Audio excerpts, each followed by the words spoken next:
Good evening, everyone. My name is Audrey Davis, and I'm the director of the Alexandria Black History Museum. Thank you for attending this evening's Preservation Month program on the ledger and the chain, how domestic slave traders shaped America. For those of you who are just joining us, a few housekeeping tips before we start. To help preserve bandwidth and limit disruptions, you will notice your audio and video are off, but however, our chat is open for your questions, and they will be read after the lecture. Tonight, we are pleased to welcome back Professor Joshua Rothman. He was with us for Preservation Month 2019, speaking before a sold-out crowd at the Lyceum about what happened in that house on Duke Street, the story of the men who transformed the domestic slave trade. That lecture and his work with the Office of Historic Alexandria staff is changing how we look at 1315 Duke Street. And we are excited about what is going on with our interpretation with the Freedom House Museum, which we anticipate being open in the fall for visitors. But tonight it gives me great pleasure to introduce Joshua Rothman. He is a professor of history and chair of the Department of History at the University of Alabama. He is the author of several books, including Notorious in the Neighborhood, Sex and Families Across the Color Line in Virginia, 1787 to 1861. Flush Times and Fever Dreams, a story of capitalism and slavery in the age of Jackson. And most recently, The Ledger and the Chain, How the Domestic Slave Traders Shaped America, published by Basic Books. Tonight, it gives me great pleasure to welcome Professor Rothman with us again. And so I will now turn the podium over to Joshua Rothman. Thank you. Thank you, Audrey. Thank you, Michelle. And thanks to everybody in Alexandria for having me back to give another talk about my work. Thanks to everybody who's interested in the book and joining us on the Zoom. My last visit to Alexandria, as Audrey said, was in 2019, and it was a great visit. I wish I could be there in person this time too, but for now, obviously the virtual world will still have to do. And I'll just hope that events where we can meet and talk face to face will become possible again soon, maybe hopefully in the fall. Now, when I gave my presentation in 2019, I was still deep into writing what became my recently published book, The Ledger and the Chain.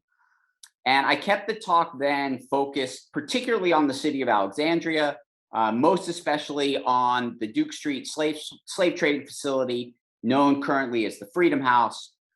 I want to do something a little bit differently this evening. And really what I want to do tonight is to situate that facility and the men and the company that made it famous in the broader context of the history of the domestic slave trade itself. Because in some ways, that is the history that my book leads readers through.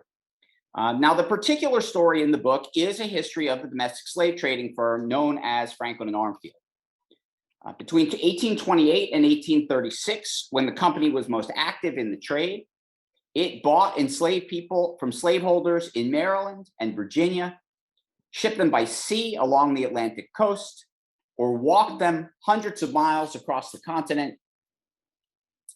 and sold them mostly to cotton and sugar planters and to merchants in Louisiana and Mississippi. All told, the company was responsible for the long-distance forced migration of nearly 10,000 enslaved people, making it the largest domestic slave trading operation of its time and perhaps the largest in American history. It was definitely the most important trading operation in American history, because the methods that it used, the volume that it entailed, the money and the credit that Franklin and Armfield kept in circulation, those things pushed ahead a transformation of the slave trade. It turned it from something white men did mostly on a small scale as a temporary means of making extra cash into a profession, an ongoing concern, a big business integrated into national and international commodity and financial markets, with the potential for enormous profits for its operators and with devastating consequences for the enslaved. Now, the book uses a biographical approach to tell that story. It centers on the lives and careers of the three main partners in the company: Isaac Franklin, John Armfield, and Rice Ballard. But the larger story that's traceable through the arcs of those lives and careers is, in fact, the long and hideous life of the domestic slave trade itself. And I think too often we think of the domestic slave trade as something that really doesn't have a life cycle, right? It doesn't really have a history. Now, what I mean by that is obviously not that everybody who knows anything about the slave trade understands that the trade is a thing of the past. They understand that it played an important role in the historical development of the nation and in the lives of the people trafficked in it. But I think we rarely consider that the trade itself was not static. It wasn't consistent. It wasn't steady over time. The trade had a birth and a death. It ebbed and it flowed and it moved. Its rhythms and its size fluctuated over the course of many decades in conjunction with the economic, political, and physical landscape of the United States. And so it's the weaving together of the biographies of Franklin, Armfield, and Ballard with the biography of the trade that I think the book ultimately aims to accomplish. And so that's what I want to try to outline for you now. And as is true of most life stories, it makes the most sense to begin at the beginning. Now, the trade in enslaved people in the United States is as old as the United States itself. In fact, it predated the United States itself.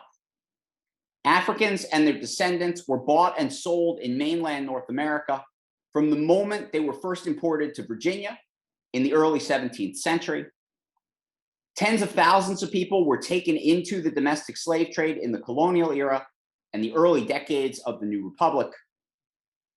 But to the extent that we're able to track it, it seems that the domestic trade was limited, at least relative to what it would become later.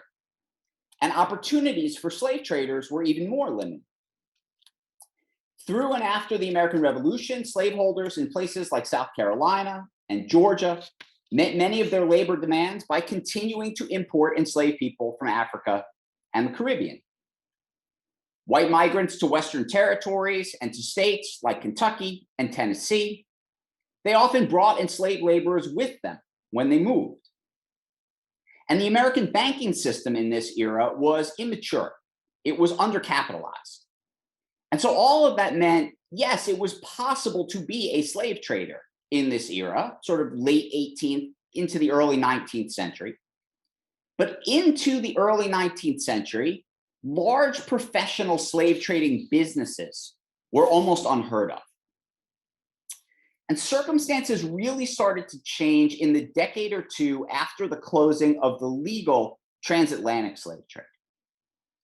Congress outlawed that trade in 1808, but it did nothing to limit domestic traffic in enslaved people. And so the ban on the transatlantic trade, what it effectively does is it creates a protected and federally sanctioned market for the slave trade within the boundaries of the United States. And it did so precisely at a moment when labor demands were skyrocketing in the lower South. It was there that the country was expanding into portions of the continent acquired in the Louisiana Purchase. It was there that military and diplomatic victories over the British and numerous Indian nations during the War of 1812 provided security and market access for white farmers who saw economic possibilities in burgeoning cotton and sugar industries. And all of that, of course, made economic possibilities for slave traders. The number of enslaved people move across state lines grew by 80% between the 1800s and the 1810s. It grew by another 25% between the 1810s and the 1820s. All told, in the first 30 years of the 19th century, nearly 350,000 enslaved people suffered forced migration in what historian Ira Berlin famously referred to as a second Middle Passage. Roughly 80% of those people, more than 275,000 in total, were taken out of Maryland and Virginia, where a declining tobacco economy left slaveholders with so-called surplus laborers who they put on the market for sale. And where a growing cadre of professional slave traders purchased them for transport, mostly to Georgia, Alabama, Louisiana, and Mississippi. And so this is the era when Isaac Franklin, John Armfield, and Rice Ballard all entered the slave trade business. Now, Franklin was first, traveling from his native Tennessee through the mountains to the Chesapeake. Franklin was just a teenager in 1808, but he was already working with his older brothers, bringing enslaved people over the Appalachians, putting them on flatboats, and sending them down the Mississippi River to Natchez and New Orleans for sale. Now, Franklin's older brothers mostly left the trade after the War of 1812, but Franklin actually throws himself further into it. By the early 1820s, he was a well-established businessman in Natchez, and he was well known to slaveholders in Maryland and Northern Virginia. Now, John Armfield, a native of North Carolina, and Ballard, who was a native of Virginia, they were both younger than Isaac Franklin. Neither one of them ventured into the slave trade until the 1820s. Armfield turned to it after a brief stint running a mercantile business. Ballard actually got recruited into it by a wealthy patron, a plantation owner, a builder, a tavern keeper. It's a guy who had a lot of money, and he was just looking for someplace else to put his money to work. But both Armfield and Ballard took to the slave trade business very quickly. They liked it. They liked the hustle. They liked the violence. And they determined that there was enough money to be made such that they decided to devote their careers to it. Now, like most of the people who joined what might be called the first generation of professional slave traders, Franklin, Armfield, and Ballard were working in an industry whose cruelty was boundless, whose number of players was expanding, but it was still sort of a haphazard industry. Chesapeake slave traders in the early 19th century tended to be itinerants. They often worked alone. They operated out of bars, hotels, taverns. They might put a newspaper advertisement announcing that they wanted to purchase as many as several dozen enslaved people at a time. They left town when they had what they wanted, and they might reappear months later. Or they might never be seen again. They mostly moved people by forced march over land, chained into caravans known as coffles, or perhaps by flatboat down the rivers. And when traders got to a market where they intended to make sales, they similarly found temporary locations, places where buyers could find them, where they could stash the Black people they had brought with them. Then they sold whoever they could, ideally for cash, and then they left. Now, Franklin, Armfield, and Ballard were all somewhat steadier than that. And that was true in the sense that they returned to the same markets year after year in the middle of the 1820s. Franklin, for his part, had a regular sales location in Natchez. But still, all three of them were gathering people for sale, mostly by working in taverns, loitering at sheriff's and estate auctions, and following rumors about slaveholders in the countryside who might have financial problems that could be eased or solved by selling people who they enslaved. Now, Franklin and Armfield first met in 1824. They got to know each other a bit in the course of doing business. And in 1828, they decided to join forces, create a partnership, pool their money, and go into the slave trading business together. And they went big right from the beginning, likely staking what today would be the equivalent of about $500,000 between them. A few years later, they brought Ballard on as a third partner with a similarly sized stake. And the company that they built together marked the next stage in the evolution of America's domestic slave trade. And arguably, it was the most important step in its evolution. Now, there were a number of elements that set the company known as Franklin and Armfield apart from most of the slave trading businesses that preceded it. Instead of working from a bar or a tavern, they established regular places of business that served as headquarters, offices, and slave pens all at once. Armfield, as I think everybody knows, worked from a 3-story townhouse with an attached walled compound in Alexandria. Ballard worked out of a private jail in Richmond. And Franklin, with the help of one of his nephews, worked out of his Natchez facility.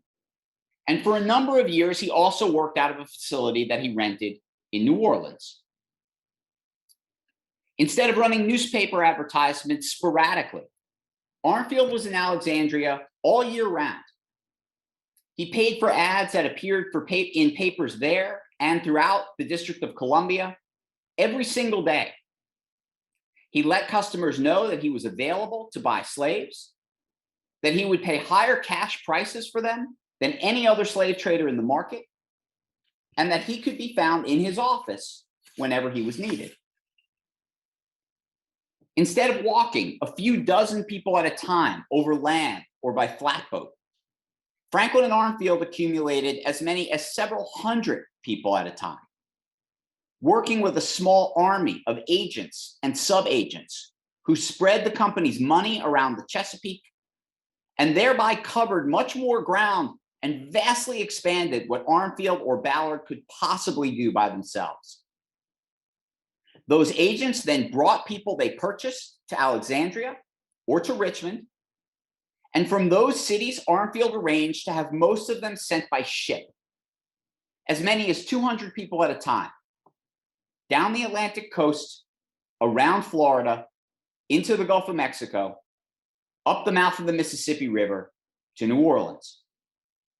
In New Orleans, Franklin received them, he sold some of them, and he sent others farther up the river by steamboat to Natchez for sale. Now, all told, this was a business that was organized, steady, efficient, reliable for customers, and absolutely unrelenting and pitiless when it came to the enslaved captives who were treated as merchandise. Now, it's worth pointing out that Franklin, Armfield, and Ballard didn't invent these tactics themselves. There were a few other traders before them who had innovated this kind of slave trading operation. Most notable among them was a man named Austin Woolfolk. Now, Woolfolk, by the early 1820s, had a regular base of operations in Baltimore. He advertised widely. He oversaw a network of agents. Most of those agents were his relatives. They worked primarily in Maryland, and they accumulated enslaved people who were then shipped from Baltimore to New Orleans, where other Woolfolk relatives then received them and sold them in an office in that city. But within a few years of creating their company, Franklin and Armfield bypassed Woolfolk. They edged him aside. They cut so deeply into his business that Woolfolk started having to combat rumors that he had in fact died. Now, in part, they did that by doing everything Austin Woolfolk did, but bigger and better. The headquarters that Armfield ran in Alexandria, for example, was massive. It took up half a city block. It became a kind of tourist attraction in its own right. And that was particularly so for anti-slavery activists who wanted to see and report on how slavery and the slave trade in the capital worked. The network of agents that Franklin and Armfield oversaw, meanwhile, was more extensive than Woolfolk's. It ultimately came to cover more than 20,000 square miles of Maryland and Virginia. And when it came to shipping, Franklin and Armfield became so big and so successful that in time they purchased 3 brigs of their own that comprised a company fleet.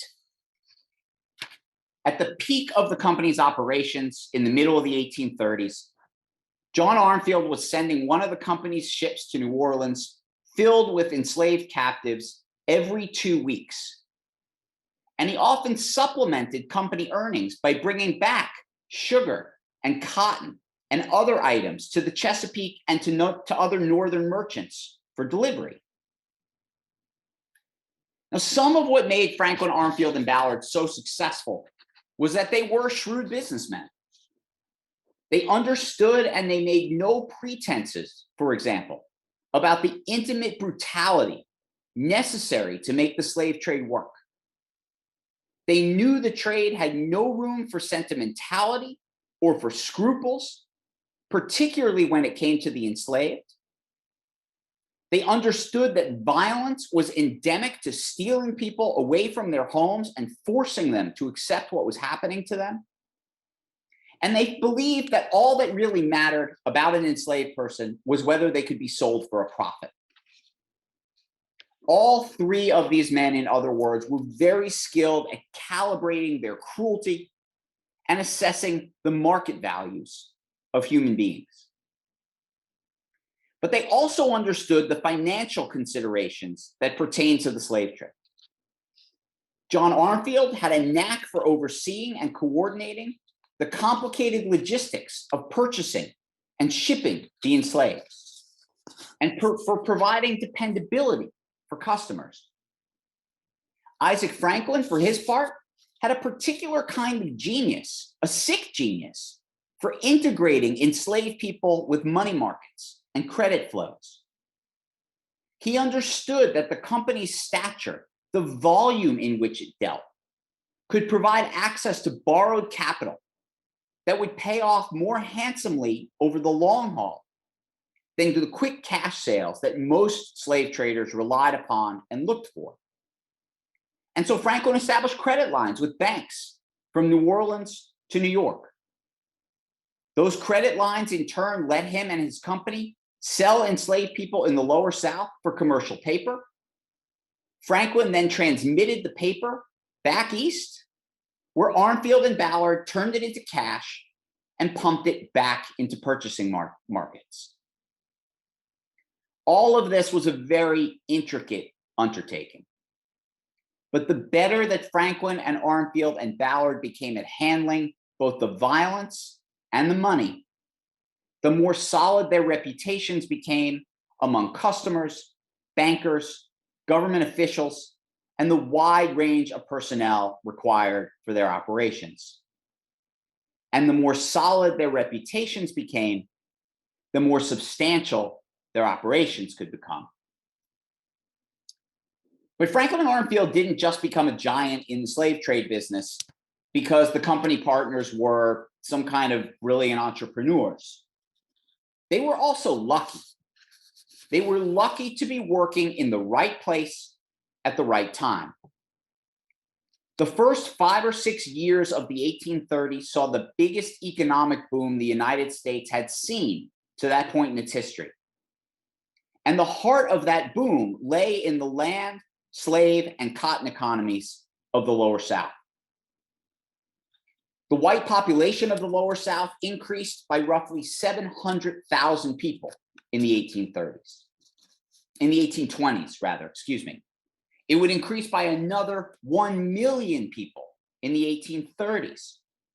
And all of it is encouraged by federal policies that forced Indian nations off the best cotton land on the continent, by banking policies that flooded the Lower South with easy credit and cheap loans, and by cotton prices that nearly doubled between 1830 and 1835 alone.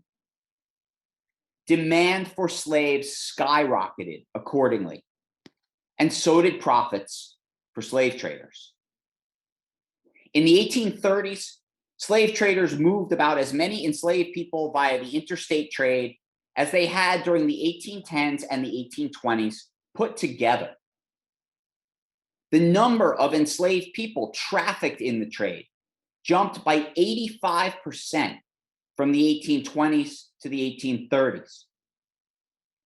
One scholar has calculated trader profit margins in the early to mid 1830s as ranging from 30 to 50%.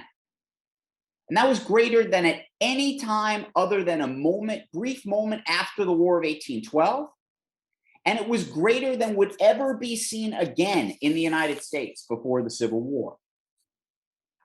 So in other words, Franklin, Armfield, and Ballard, they might have done well in the slave trade whenever they started their business. They had talents, but they also sat on top of larger structural changes that served their interests perfectly. Given the raging demand for enslaved people and the widespread availability of banking capital, they could not have done better than to have founded their company precisely when they did. They also couldn't have chosen a better time to shut it down than when they did. For a variety of reasons, the partners wound company operations down in 1836, just months before the slave trade took another dramatic turn in its life cycle. The boom economy of the 1830s was a debt-fueled bubble economy. And when it came crashing down in the spring of 1837, it took the slave trading business with it, ravaging it as it did most forms of commerce that depended on the currents of credit flowing around the world.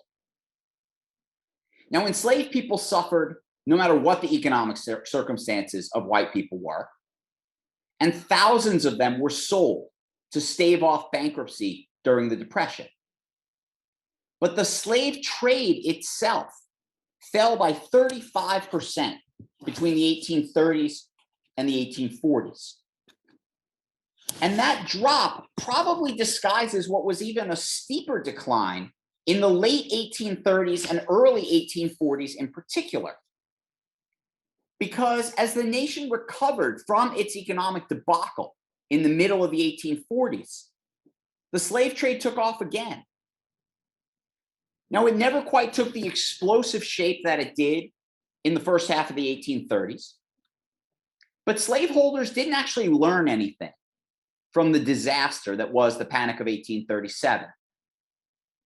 Instead, as the slaveholding portions of the United States expanded into new states like Texas and Arkansas and Florida, and as slaveholders brought previously undeveloped regions of Louisiana and Mississippi into cultivation, demand for enslaved people took off again.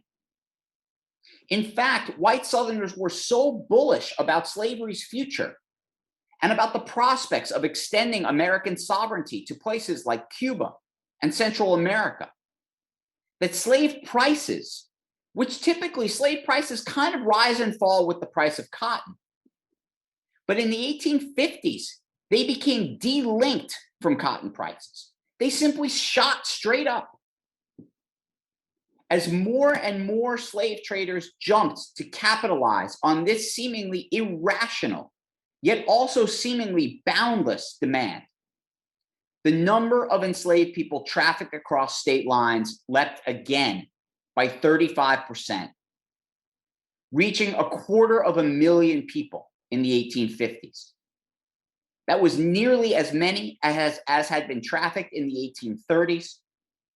And it brought the total number of enslaved people caught up in the forced migrations of the 19th century to more than 1 million people in total. And yet, even as the slave trade boomed again, and thousands of men decided to try their hand at the slave trade business, even as new technologies like the railroad and the telegraph changed some things about how the business worked, it enabled the slave trade to spread deep into interior markets that had once been relatively isolated. Even as all this change happens, the company model established by Isaac Franklin, John Armfield, and Rice Ballard, that remained the basic template for the slave trade. Now, there were more large firms by the 1850s than there had been when Franklin and Armfield was the clear colossus of the trade. But almost all of those firms worked the way Franklin and Armfield had. Established headquarters in cities, regular advertising, reliance on shipping or rail travel, supplies provided by agents working on salary or on commission, and integration with sprawling banking and credit systems. Now, sometimes the companies functioned that way because the men who ran them had actually been associated with Franklin and Armfield. So there's a kind of slave trading business diaspora that's rooted specifically in the firm. But mostly the companies took that form because Franklin, Armfield, and Ballard had shown that the model worked. They may have personally left the business by the 1830s, but they were collecting debts from customers and bringing in revenues for years afterward. All three of them ended up extravagantly wealthy and widely respected men. Now, one of the ironies of their success, and those of the men who followed them, of course, was that the more the slave trade ballooned, the more it fed anti-slavery agitation against it. And that agitation would, in time, help bring about the final stage in the life of the slave trade, which was, of course, its demolition during the Civil War. And that demolition, appropriately enough, began in Alexandria, when in May 1861, Union forces liberated the slave pen that had been John Armfield's headquarters. And after confiscating it from Confederate cavalry who'd taken it over, the Union began using the facility as a prison for deserting, drunken, or insubordinate Union soldiers, for a few Confederate prisoners. And eventually they converted it near the end of the war to portions of a hospital and to housing for a small number of freed people. But it would still be a few more years after 1861 before the domestic slave trade in the United States ended for good and was put to the end it had long deserved. White Southerners clung to slavery to the very last. Slave traders offered enslaved people for sale to the very end. There was a market in enslaved people that carried on inside the Confederacy, even as slavery itself collapsed, even as Confederate currency inflated to the point where it was practically useless. When the Union finally liberated Richmond in April 1865, they had to track down a slave trader who had chained the enslaved who were still in his jail together. He was trying to march them out of town in the hopes of selling them somewhere else, because he figured even in its death throes, the slave trade would still find a market somewhere. Now, I don't want to end, though, by leaving the impression that the domestic slave trade was strictly a Southern phenomenon. As I've alluded to already, and as I described pretty extensively in the book, the trade was something that was sanctioned by the federal government. It involved banks from all over the country. The cotton and the sugar that was produced by enslaved people trafficked in the trade. Those industries sat at the center of the national and global economies. And the profits spun off of the asset and labor values of the enslaved. Those profits circulated throughout the United States. And of course, the trauma, the dislocation, the fear of the slave trade, that shaped the lives of Black Americans no matter where they lived. The slave trade may have taken place in the South, but in truth, the slave trade and its consequences were everywhere. And in some ways, I would argue, they're still everywhere. And slave traders like Isaac Franklin, John Armfield, and Rice Ballard, they were just some of the men who made it so. Thanks for listening. It's always awkward to sort of stop a talk when you can't actually see people, but I'm going to stop there. I will stop sharing my screen, and hopefully everybody has lots of questions. Great. Thank you, Professor Rothman. It's a wonderful lecture, and the book is amazing. It's informing us so much that we are actually sharing your book with all of our staff in the Office of Historic Alexandria. Well, thank you. My publisher and I both appreciate that.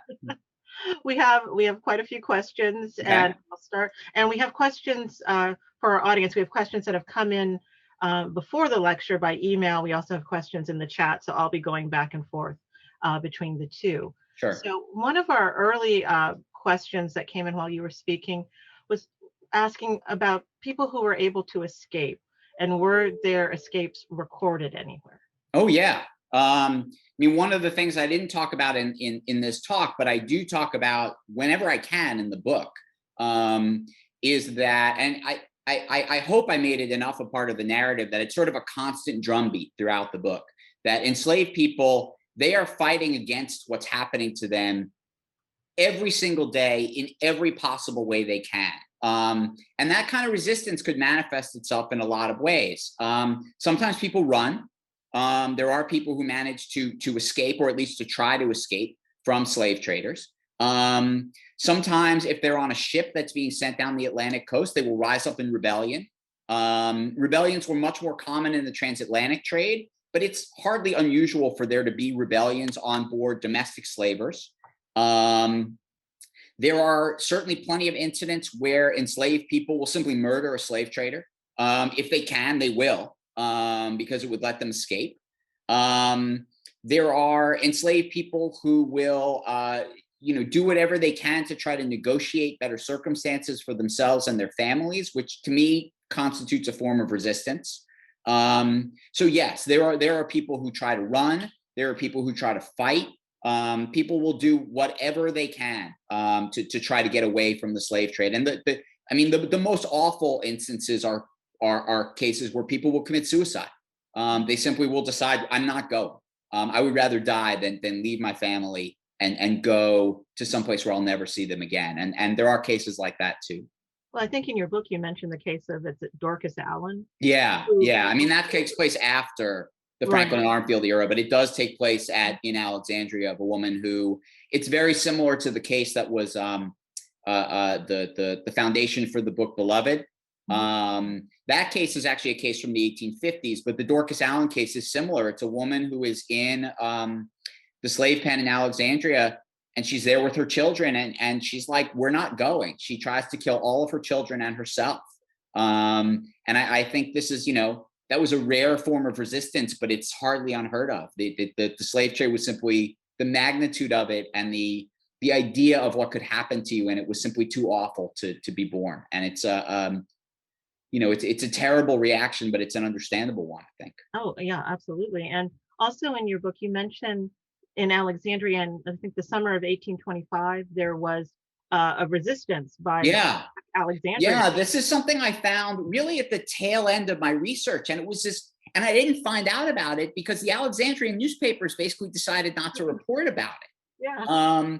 So what happens is, the slave trade is becoming more and more visible in Alexandria as the trade itself picks up in the 1820s, right? As more and more slave traders start operating out of the city. And so, up in one day, and it's not just enslaved people, it's the free black population of Alexandria too. They basically have a riot in the street, and they're trying to liberate enslaved people when they can. They're trying to stop slave traders from operating.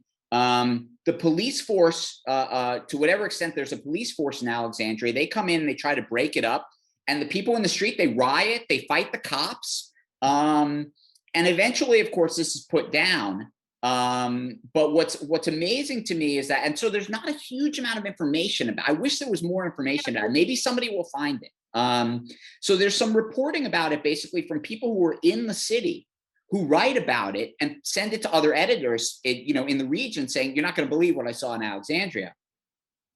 And the newspaper editor in Alexandria, he wasn't going to write about it at all.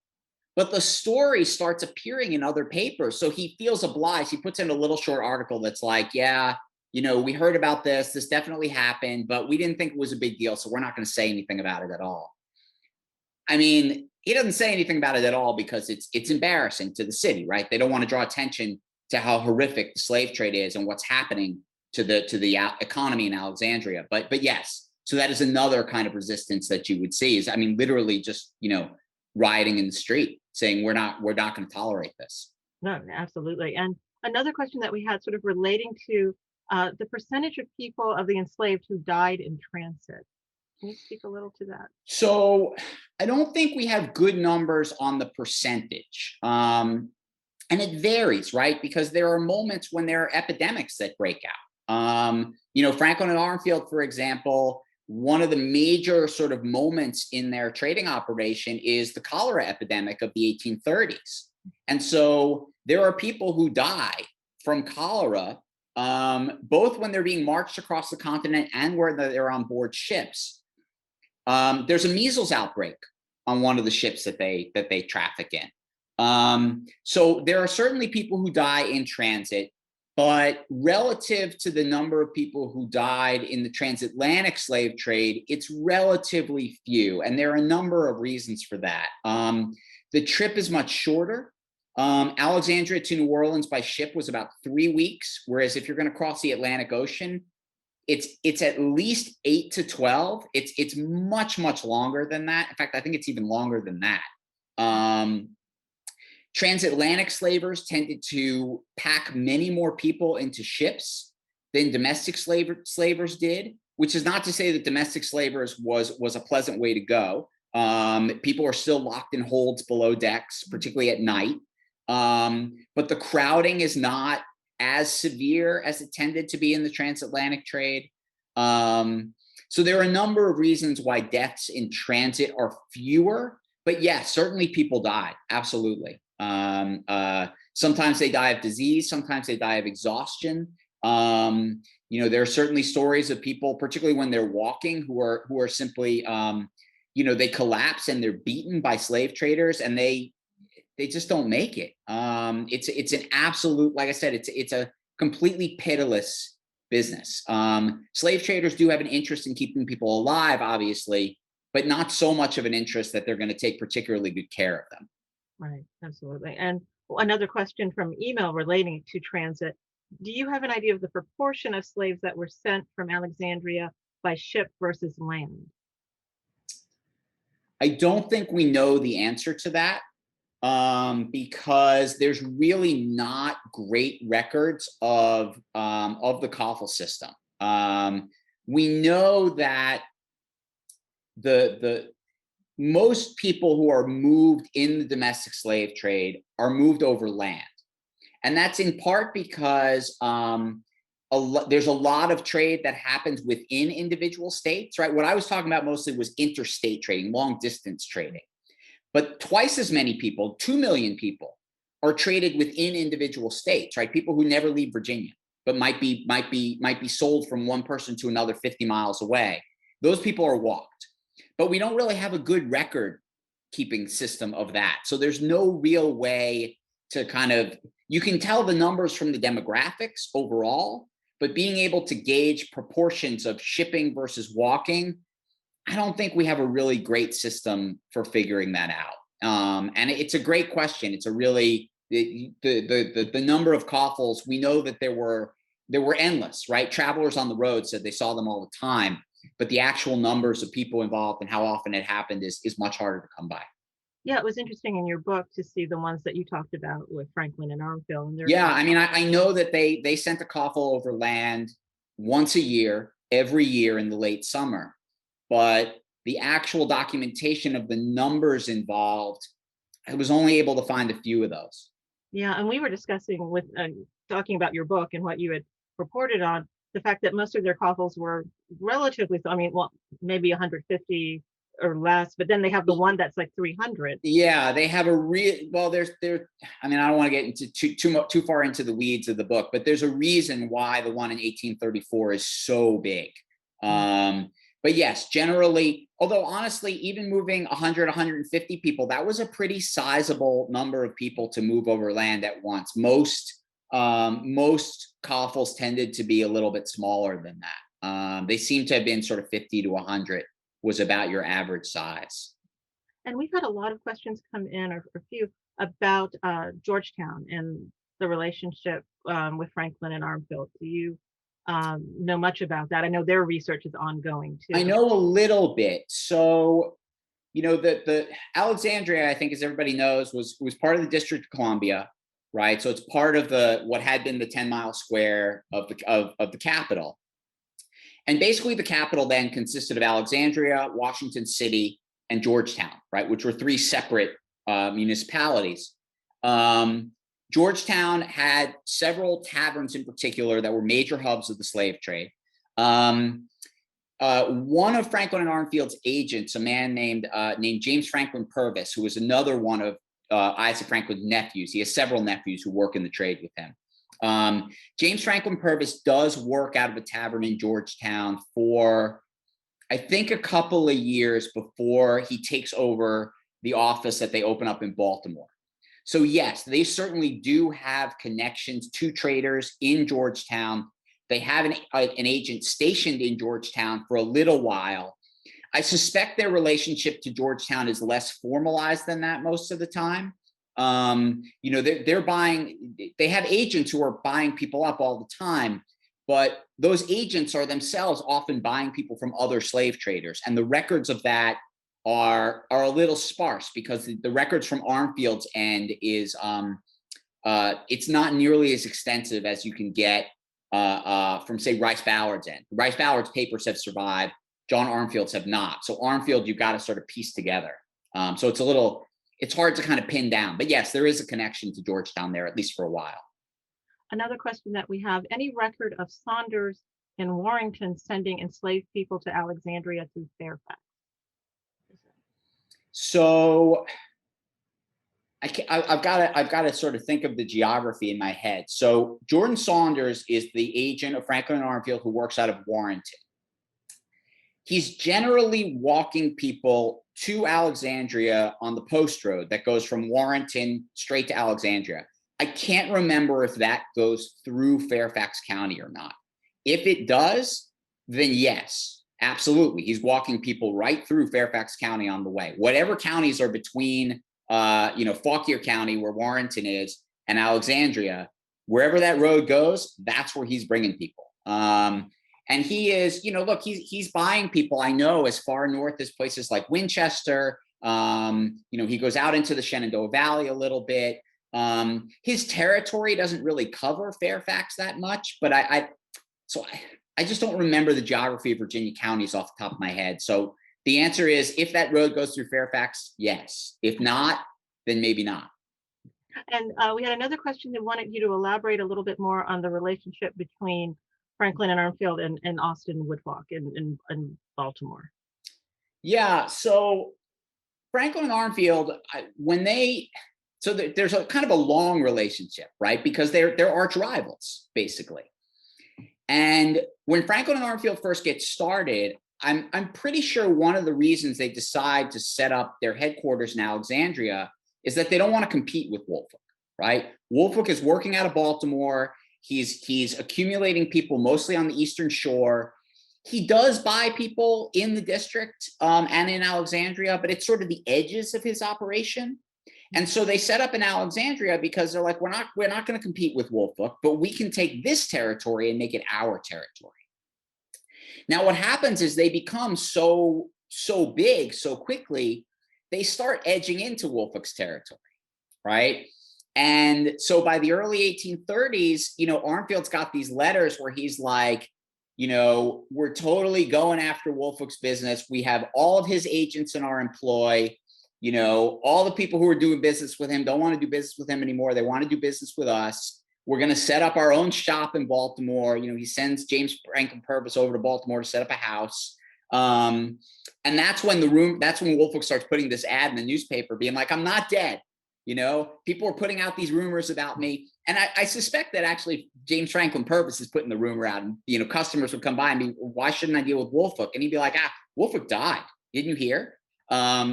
But what's interesting about the relationship between Franklin and Armfield and Woolfolk is that even though they're arch rivals, right? The slave trade, these guys are absolutely ruthless, totally cutthroat business. They'll absolutely screw a competitor if they can. But there's also a weird sort of professional courtesy that goes on. So, you know, there's evidence, for example, that that Isaac Franklin and John Woolfolk, who is Austin Woolfolk's relative in New Orleans, he's got several relatives in New Orleans. Basically, John and Samuel Woolfolk are the two Woolfolks who work down there. That Franklin and John Woolfolk would sort of hang out together, and they like go drinking at night. You know, when Isaac Franklin, like, he's in Natchez, and so he couldn't be in New Orleans to take over the lease on the new compound that he had rented in New Orleans. So he asked Samuel Woolfolk to do him a favor and sign the lease for him, and he does. So, like, on the one hand, they're at each other's throats, and on the other hand, there is this almost, I mean, it really is a sort of honor among thieves kind of situation. I mean, these guys are. It's not that they have scruples in dealing with each other, but like they understood how the business really worked, and like sometimes you needed a little bit of help, and so that's what they would do. So it's a weird relationship. Yeah, that is really interesting. Are there, could you talk a little bit about some of the sources you used for your book? That was one of our questions.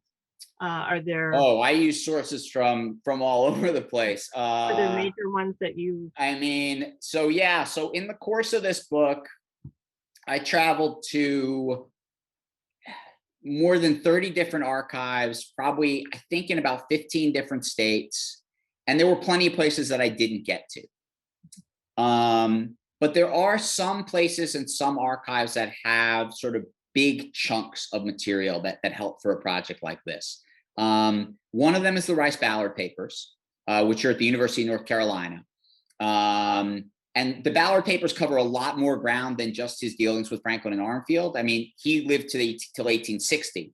And so there gets to a point kind of in the 1840s where Franklin and Armfield and their dealings only show up periodically in the papers. But the stuff on Franklin and Armfield is just a treasure trove, right? Because Franklin's papers haven't survived, Armfield's papers haven't survived. So Ballard tells you a lot. The notarial archives in New Orleans tell you a lot. You know, most locales in the United States didn't keep systematic records of slave sales. Some places did here and there. They tend to be kind of spotty. But Louisiana, because it works under a civil law system, slave sales were part of what was recorded alongside property deeds. So in the New Orleans Notarial Archives, you can find basically every legal slave sale that Franklin and Armfield made. So I've got a massive database of like a couple of thousand slave sales. You know, other sort of big sources of information could be newspapers. Newspapers tell you a lot, not just because of the advertisements, but the shipping news tells you a lot about when they're sending people. Runaway ads will tell you, you know, if they say, you know, this person was taken up, he said he ran from Isaac Franklin, that tells you something. So you know, those are kind of some of the big sources of information, but there's the thing about Franklin and Armfield is they're kind of everywhere. And so there's like little bits of information about them all over the place, random courthouses. You know, there's like a collection of papers in New Jersey that's deals with Franklin and Armfield. So I was sort of all over the place. oh, well, and here's an interesting question from one of our listeners. Did Armfield make any contributions in Alexandria? Did he fund any civic projects or private? Well, contributions, you know, it's not usually the way I put it with these guys. It's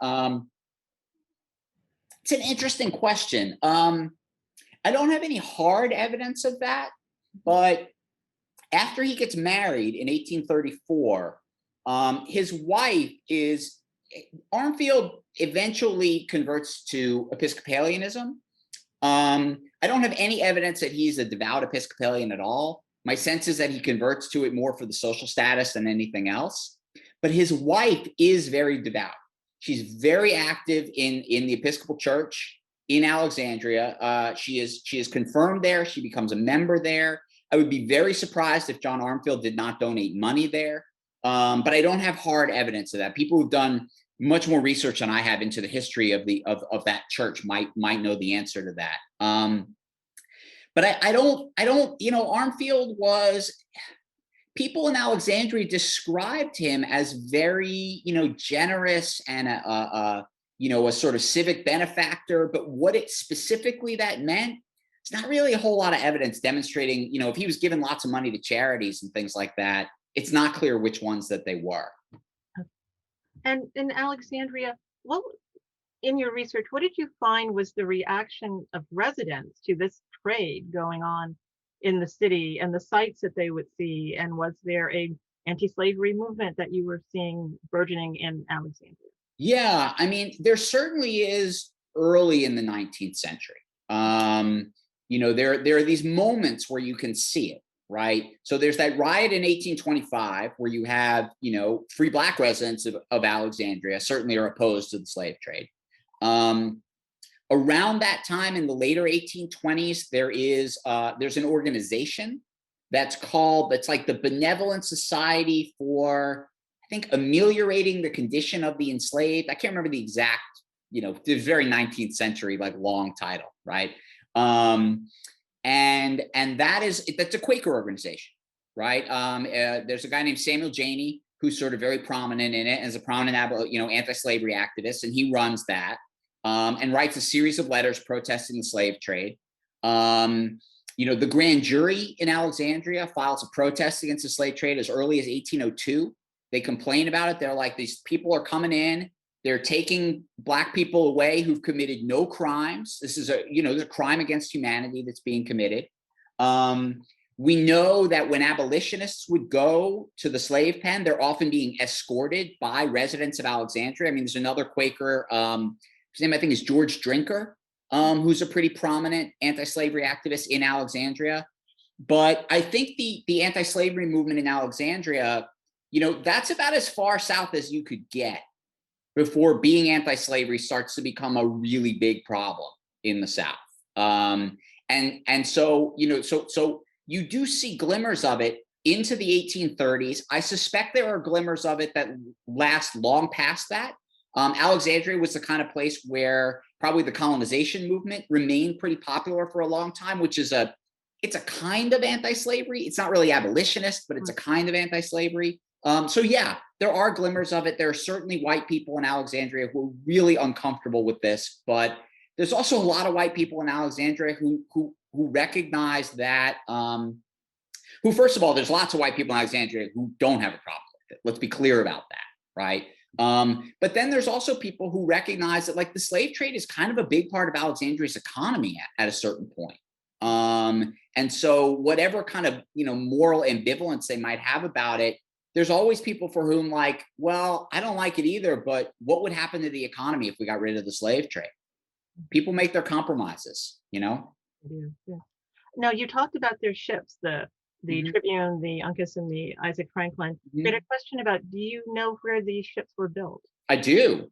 So the first two are built, and this is another way in which the slave trade is national in scale.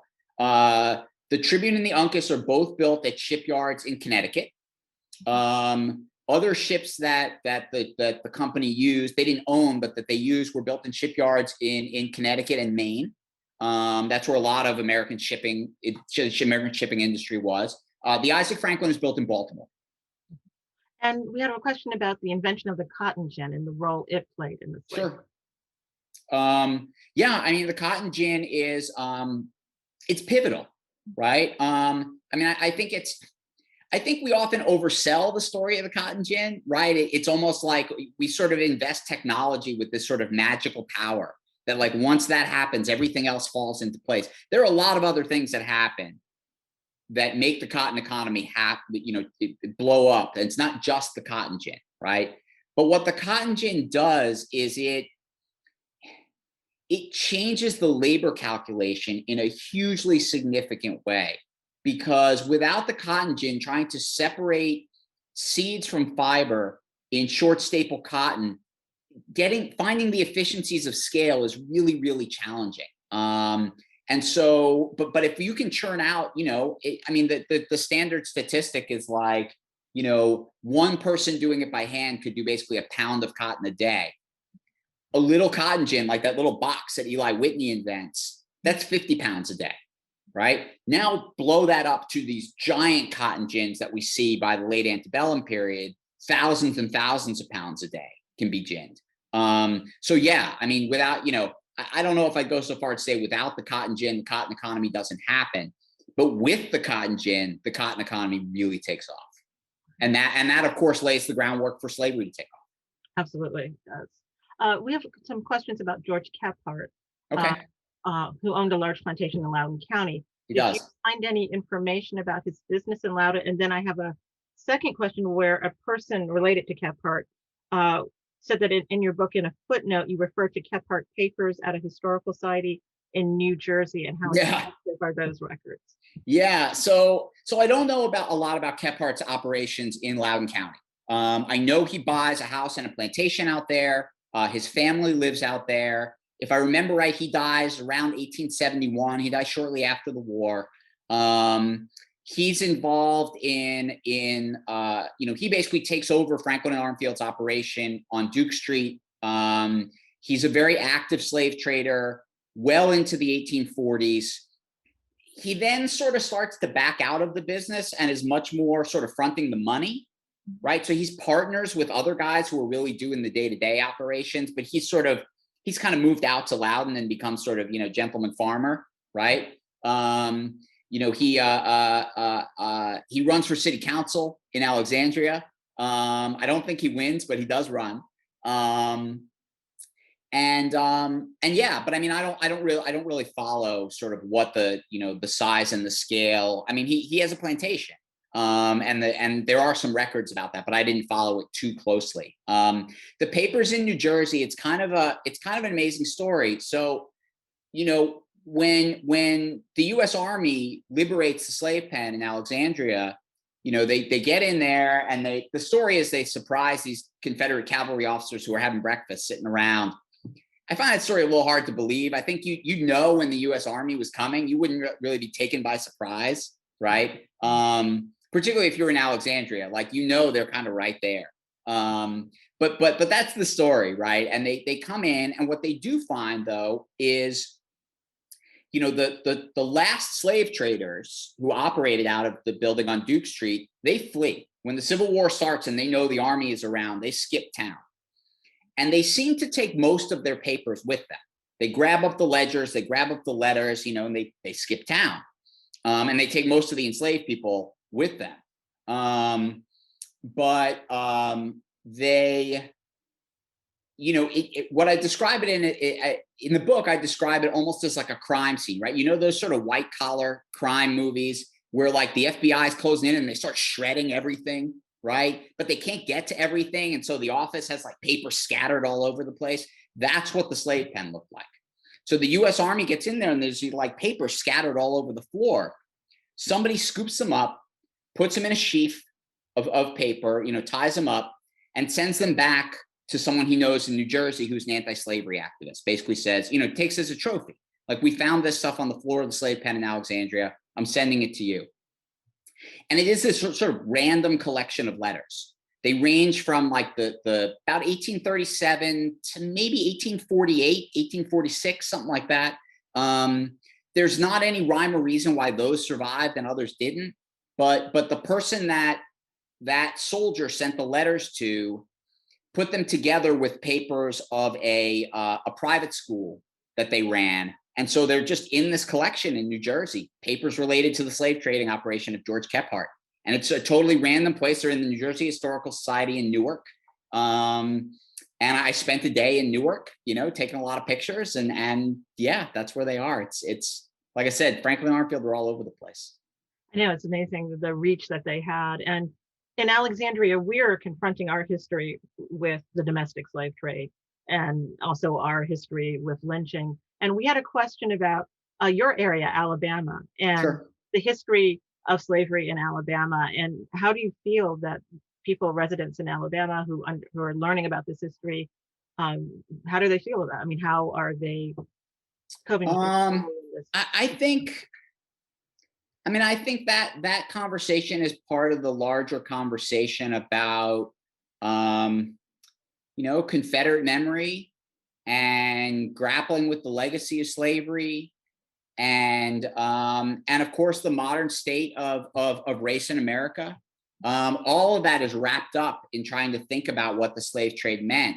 Probably the most visible attempt to deal or to kind of reckon with the memory and the legacy of the slave trade is what you see in Montgomery, right? It's the Equal Justice Initiative is in Montgomery. This is the organization run by Brian Stevenson. And they have, they built this memorial to lynching victims, but downtown in Montgomery, maybe a mile or so from the memorial, there's a museum. And the museum is, basically the story of the museum begins with the slave trade. And it basically follows it from the slave trade to mass incarceration, right? Now, the line they draw is a much more direct line than I would probably draw, but it's a very powerful exhibit. And they've done a fair amount of work in the city of Montgomery to do some signage and to draw attention to that. But I think, look, it's very controversial. There are white people who don't want to hear this story. There there are Black people who are uncomfortable hearing the story. It's very traumatic, and having it sort of dredged up again is something that some people simply don't want to hear. And I think that's a completely understandable reaction. There are Black people who want more, right? They say, well, okay, you can put up a sign, right? You can say you're sort of dealing with it, right? That's not dealing with it, right? It was the whole point. The whole problem is it was never dealt with in the first place, and they're right. So yeah, I mean, there's a lot of, I think it plays out in Alabama in ways that it plays out everywhere, which is really complicated, varies person to person. Predictable breakdowns along racial lines that you think would be there are not always as predictable as you think. And it's really, really challenging, right? People try to get city and state governments involved, and that just, putting politics into it just amps it up to a whole other level. Obviously, I think it's hugely important to remember this history, to grapple with this history, probably to do some sort of reparative justice work with regard to this history. But what that looks like, I mean, that varies person to person and place to place. I don't think there's one answer for that. But you also talk about in your book the legacy of these slave traders with our institutions that we know of, like Angola Sure. Penitentiary and the University of the South at Swanee. Yeah, I mean, there are some institutions that have sort of direct lines to Franklin and Armfield, right? And if you broaden that out to direct lines to the slave trade and slave traders, you find a lot more. Yes, there's the University of the South, there's Belmont University, there's Angola Penitentiary. I suspect that if you looked at some of the banks they were involved in, none of those banks still survive. But banks are like, they're like they have genealogies of their own, right? So this bank becomes these two banks, becomes this bank and that bank. There's no way that some of those banks aren't still around today. I haven't done the research to figure out which ones they are. But yeah, I mean, the institutional, sort of tangible, specific legacies of Franklin and Armfield, they do exist. Yeah, and we had a question about you just mentioned banking, about racial inequities and banking, and do you see Yeah. it? Yeah. I mean, look, I think look, I'm very hesitant to say, everything that exists in America today, whether it's the racial wealth gap or mass incarceration or, housing discrimination or healthcare discrimination. I mean, you can go down the line of like how many things there are disparities based on race, right? Almost everything in American society, because that's how American society works. Yeah. And I'm hesitant to say, look, you can trace all of those things back to the slave trade, because I think it's too easy an answer, right? But yes, I mean, there are these sort of legacies that, like, the histories are not disconnected, right? The fact that banks, issued credit lines to slave traders and invested their money in the cotton economy and the slave trade, that history is not completely disconnected from redlining and other forms of housing discrimination, right? From inequities in the kinds of credit that Black people can get at banks today. They're not the same thing. There's not a line that directly connects one to the other, but these are connected histories, right? There's not a broken line between them. The way I put it in the book is that, the line is sort of, it ebbs and flows. It goes all over the place. It's very complicated, but I think it's there. Yeah, it's definitely cause and effect. I mean, you absolutely Right. see that. Yes. We have a question about Franklin's nephew, John Sanderson. Did Franklin's nephew, John Sanderson, work with him in the slave trade? Curious, as he is my great-great-grandfather. Oh, wow. No, I have no evidence that John Sanderson worked in. So John Sanderson is the first child, the child born in the first marriage of Franklin's, I think his sister Margaret, if I remember right. And Sanderson doesn't, I have no evidence that he worked in the slave trade, but John Armfield takes him on as sort of a ward. So John Armfield ends up John and Martha Armfield never have any of their own children, but Armfield ends up raising a number of Isaac Franklin's nieces and nephews as his own. And And so, so John Sanderson does have a very particular connection to John Armfield. So John Sanderson is raised with money that is made in the slave trade, but I don't have any evidence that John Sanderson himself was involved in the slave trade, which isn't to say he wasn't. I've never seen it. And we had a question before purchasing 1315 Duke Street. They did operate out of another building, I believe, a few blocks away. Do you know the exact location in Alexandria before they? So no, they don't. Well, okay, so yes, they do very briefly. If they operate out of a tavern, basically. But wasn't there a building after the tavern, or? No. So basically, they, the company is founded in February 1828. They really get going in sort of April and May 1828. John Armfield puts an ad in the paper. The very first ad for Franklin and Armfield is placed in the Alexandria Gazette by John Armfield. And he says he's at Elias Legg's Tavern, which is and Elias Legg runs a bunch of taverns, so it's hard to tell which. I'm trying to remember if that ad specifies which one it is. It might have been the Indian Queen. It might have been a different one. I can't remember. But literally, like a week later, he puts an ad in the paper saying we've rented the house on Duke Street. So Franklin and Armfield as a company, they run very briefly out of taverns in Alexandria, but pretty much from the get-go, they rent the place on Duke Street. And we're a little bit after, well, about 8:15, and I know we need to conclude, and we want to thank you for your lecture, but I wanted to ask you, in the beginning of your book and at the end of your book, you bracket it with that horrible incident with Franklin disposing of the bodies after the cholera. And we've talked about all of these men in the slave trade, and I wanted to give you a moment to speak about the people, the enslaved people who went Thank through. you. Thank you. Yes. I mean, I try to bring that up throughout the book, but it's hard to sort of work it into a question unless I get asked about it. And what would you like to know? Well, I mean, I was interested in all the different stories that you did. People like William Hayden, or the poor woman of Martha, is it Stewart, who was Martha Swear, yeah, who was repeatedly raped and passed around. Yeah, I mean, what they endured. I mean, look, what I try, look, this is a book that is about slave traders, and it's inevitably centered on slave traders. But I do think it's absolutely critical to constantly remind the reader of what is happening on the other side here, right? It's one thing to say they viewed enslaved people as merchandise. It's one thing to talk about, the profit motive and the credit relationships, and like, everything becomes a numbers game in the slave trade really easily. And so for me, and whether I was successful or not, you'll have to sort of gauge by reading the book.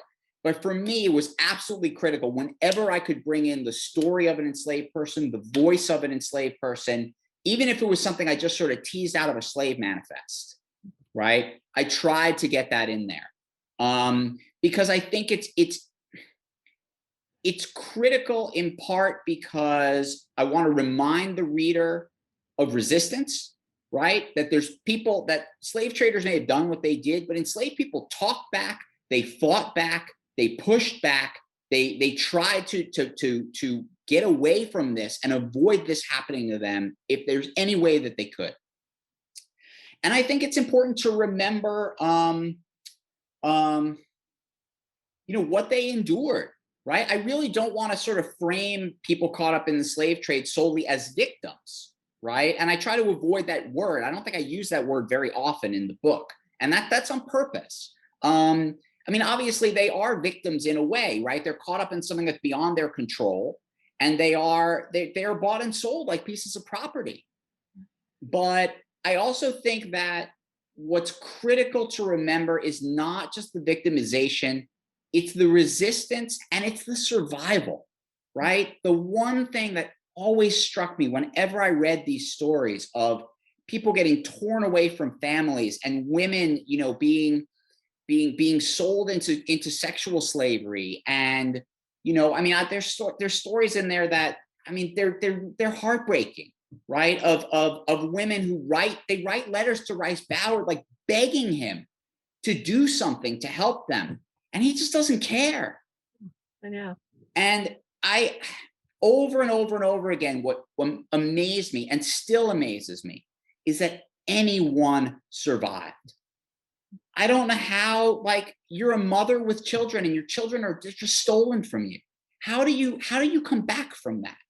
And people did it every day over and over again for decades. And yes, the story is about Franklin and Armfield because I want people to remember there were men who did this, right? This isn't just, well, the slave trade existed and it kind of happened. People did this and they did it on purpose to make money. Right. But I also want to remember the other side of this. And frankly, the element of survival is to me an absolute marvel. Yeah. It's to me, it's the most astonishing thing in the book.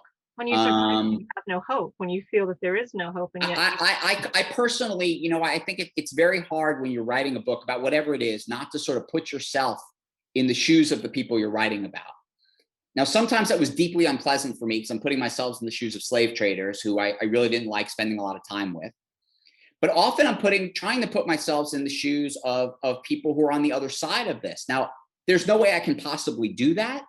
But to the extent that I could, I try to think of, I have children, what would I do? And I don't think I could make it. I don't think most of us could make it, but these people made it. And that itself it's an absolute miracle. It's truly a testament to their fortitude, their strength, their unwillingness to say, this is going to be the sum of my life. And I think that's just an absolute miracle. And I think also reflects a profound injustice that this country perpetrated that's never been undone. Right. And that's maybe a separate issue, but it's a question I get asked about a lot. Like, okay, well, what do you do about the consequences of this? And I don't know, but I think that it has to, things like reparations, which is more and more commonplace to talk about now, it's got to be on the table. Yeah, I don't see how you can hear this story and not at least think to yourself, this is an injustice that was never undone. Nobody did anything about it. And now we're 150 years later. You can't just say, well, it was too long ago. I totally disagree. I don't know what that looks like, but I disagree. Well, no, I absolutely agree with what you're saying. And the fact that years ago, I remember when people mentioned reparations, it was just totally dismissed. And now you're actually seeing people. And yes, I think that conversation just in the last 10 or 15 years has shifted dramatically, and it's long overdue, right? Yes. I mean, John Conyers was bringing up a bill to establish this commission for 40 years? Every year he brought it up. Every year people dismissed it out of hand. And it's 150 years overdue. Yeah, absolutely. And we here in Alexandria, our Virginia Theological Seminary it has an active. Yes, I read that. Yeah, there are particular institutions that are doing that. And look, I think there's value in that. I think that's important. But, look, one of the points of the book is that this is something that was sanctioned by the federal government, right? It's not just institutions that bear the legacy of this. It's the country that bear it. We live in the same country that existed then. There's more than just institutional reckoning involved. And again, I don't know what that looks like. I'm not a reparations scholar. I don't pretend to have like a plan. But there are people who are those kinds of scholars and who do have plans and think it's worth listening to them at least and see what's possible. Absolutely. And again, I want to thank you for this great lecture tonight. One of the things that we are trying to do with Freedom House and in our mission for Freedom House is to give voice to those who were silenced. And so I sure hope so. I look forward to to whatever extent you're willing to let me work on that with you. I'm happy to do it. We're absolutely pleased to have you as a partner with us, and we look forward to bringing more voices to the table, including community input. So those of you who are on our call tonight, we will have a stage for community engagement for the future of this building and the mission of the site. But tonight, I want to thank you, Dr. Rothman, for another wonderful lecture. Oh, thank you, and thank you for the conversation. Honestly, I like that part much more than giving the lecture. I love listening to sort of how readers and how audiences kind of respond to this material. And so thank you for letting it. I know it dragged on a little long, but I actually appreciate that. Well, we had a lot of people who stayed on with us. We Good. I'm glad to hear it. Interested in what you were presenting. And I also want to thank Michelle Longo, who managed our tech and was answering some questions, and also my colleague, Dr. Ben Skolnick, who was also assisting in answering some of our questions too. So great. Was Ben in the chat? Yes. Good. Because when it comes to Duke Street, he knows more than I do probably. So we'll have to bring you two together for we had a long conversation this morning, so I'm sure we're going to talk some more. Yes, absolutely. We've made great friendships, and we wish you all good success with the book. I know it's doing really well. We've seen articles in the Post and in Time Magazine. And yeah, there's an excerpt in Time. Yeah, I hope it does well. And like I said, both I and my press really appreciate it. Well, it's a fascinating read. We encourage everyone to read it. And as I said, all of our staff are reading it as well. So we look forward to seeing you soon. Yeah, I'll see you soon. Thank you, Audrey. And thank you, everybody who stayed on the Zoom. I really appreciate the questions. Sorry I couldn't get to all of them. Good night. Thank you. Good night. Bye. Bye.